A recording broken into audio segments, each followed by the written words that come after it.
সমস্ত উর্মি এবং খুলনার জজের যে দৃষ্টান্ত পাচ্ছি এগুলো কিন্তু খুবই অশুভ ইঙ্গিত, এগুলো কিন্তু খুব অশুভ দৃষ্টান্ত তৈরি হচ্ছে। আমরা বলতে চাই ভালোভাবে এটার বিচার যদি না করে আমরা রাজশাহীকে গোটাটা ব্লক করে দেবো। আমরা সেই আন্দোলনের প্রথম শহীদ আবু সাইদকে সন্ত্রাসী বিশৃঙ্খলাকারী আখ্যা দিয়ে বক্তব্য রেখেছেন। আমার মেয়ে চাকরির বিধি লঙ্ঘন করেছেন, এটা তার অপরাধ। শুধু তাই নয়, মেয়ে সম্পর্কে আরো যেসব তথ্য দিল উর্মির মা, তা শুনলে যেন আপনি সত্যি অবাক হবেন। কেন উর্মি এইসব কথা বলেছে? প্রিয় দর্শক, আমাদের আজকের এই ভিডিওতে সে বিষয়ে বিস্তারিত তুলে ধরব। একটু সময় নিয়ে পুরো ভিডিওটি দেখে সঙ্গে থাকুন।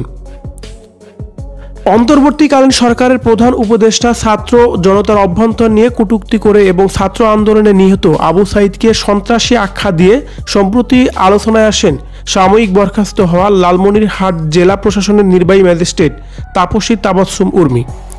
এবার মেয়ের কর্মকাণ্ড নিয়ে মুখ খুলেছেন তার মা নাসরিন জাহান। বলেছেন, উর্মি চাকরির বিধি লঙ্ঘন করেছেন, এটা তার ঠিক হয়নি, এটা একটা বড় অপরাধ। সোমবার 7 অক্টোবর রাতে তাপসী তাবাসসুম উর্মির মা নাসরিন জাহান এক সংবাদ মাধ্যমকে এসব কথাই বলেন। তিনি বলেন, আমরা যুদ্ধ করিনি, যুদ্ধ দেখিনি। যে যুদ্ধ আমরা দেখেছি, যেটা হয়েছে সেটা ইতিহাস। তবে ইতিহাসকে অস্বীকার করার কোনোই উপায় নেই। আমরা আমাদের মা বাবাকে অস্বীকার করতে পারবো কি?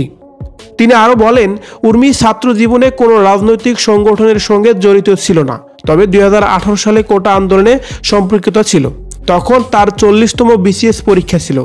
সে শাহজালাল বিজ্ঞান ও প্রযুক্তি বিশ্ববিদ্যালয় থেকে কম্পিউটার সায়েন্স নিয়ে পড়াশোনা করেছে। আমার সন্তানরা কোনো রাজনীতিকের সঙ্গে যুক্ত ছিলেন না, আমরা খুব সাধারণ জীবনযাপন করেছি। প্রিয় দর্শক, উর্মির মায়ের কথাগুলো তো শুনলেন। উর্মি সত্যিকার অর্থেই অপরাধ করেছেন, কিন্তু এই উর্মি সেটা নিজের মুখেই কখনোই স্বীকার করতে চান না। তার ভাষ্য মতে, আবু সাইদ এ দেশের একজন সন্ত্রাসী ছিলেন, আর তার সন্ত্রাসিকতার কারণেই এদেশে এত বড় হট্টগোল লেগেছিল। কিন্তু যেটাকে আমরা বর্তমানে স্বাধীন বাংলাদেশ বলে আখ্যায়িত করছি, বর্তমানে স্বাধীন বাংলাদেশে পরিণত হয়েছে। আর সেই আবু সাইদকে নিয়েই কটূক্তি করে কথা বলেছিল এই ম্যাজিস্ট্রেট উর্মি।